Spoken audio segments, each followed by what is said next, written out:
नेमकं कसा अनुभव आहे? 2 टर्मचा आपला अनुभव आहे आणि काय मतदार फुटले असं चर्चा शहरात होती.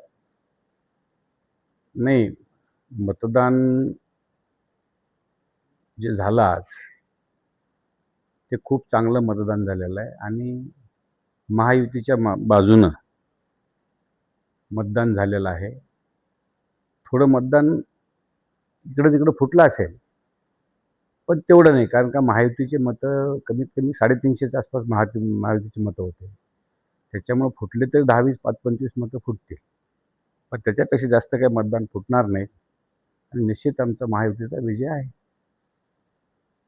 परभणी आणि हिंगोली दोन्हीकडे पाहता काय हिंगोलीमध्ये आम्हाला महायुतीला बऱ्यापैकी मतं झाली. परभणीमध्ये जरा थोडेसे कमी मतं झाले. बाकी सगळीकडे आम्ही म्हणजे प्लसमध्ये आहोत महायुती. सोनपेठ आणि पाथरीची काय परिस्थिती? आम्ही महायुती प्लसमध्ये. शुअर. नेमकं विजय आमचा आहे, महायुतीचा विजय आहे. आमचा सईद खान निवडून यायला लागला. सईद खान आमदार होऊन राहिले. काय म्हणणार? आव्हान काय करणार मतदारांना जे महायुतीला आपल्या वरिष्ठ नेत्यांचा आदेश पालन करून मतदान पहिल्या क्रमांकाचे? नाही, बघा काय असतं, उमेदवार कोण आहे हे पाहिलं जात नाही. उमेदवार कोण आहे हे पाहिल्या कधी जात नाही.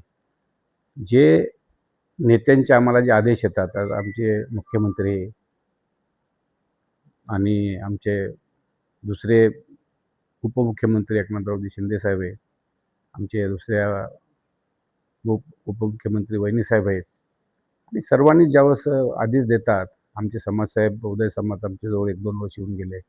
आज संजय राठोडजी येऊन मंत्री आले आणि सर्वांनीच ही निवडणूक मनावर घेतली होती आणि निश्चितच आमचा महायुतीचा विजय आहे. नाही, भाजपनं पण महायुतीचंच काम केलं. जिल्हा परिषद मेंबर आहे काय महायुतीनं नाही, थोडं बहुत बघा, 100% कुठली गोष्ट होत नसते. 100% थोडं बहुत एक 4-2 मतं इकडे-तिकडे होऊ शकतात. ह्याच्यापेक्षा जास्त नाही होणार ते. आज तुम्ही भाजपात नसताना युतीमध्ये असताना सुद्धा भाजपाचं आणि महायुतीचं जोर लावून काम केलं. हो. मन धनाने काम केलं पूर्ण जिल्ह्यात फिरलं. मात्र हे भाजपचे प्रॉपर असून सुद्धा असं का? नाही, असं काय मला नाही, मला काही कल्पना नाही. म्हणजे भाजपचं असून असं का, म्हणजे निश्चितच भाजपनं काम केलं आहे. भाजपच्या बाबतीत असं आपण विचार नाही करायला पाहिजे. तुमची माहिती काय मला माहीत नाही. पण आम्ही सर्वांनी महायुतीनं काम केलेलं आहे.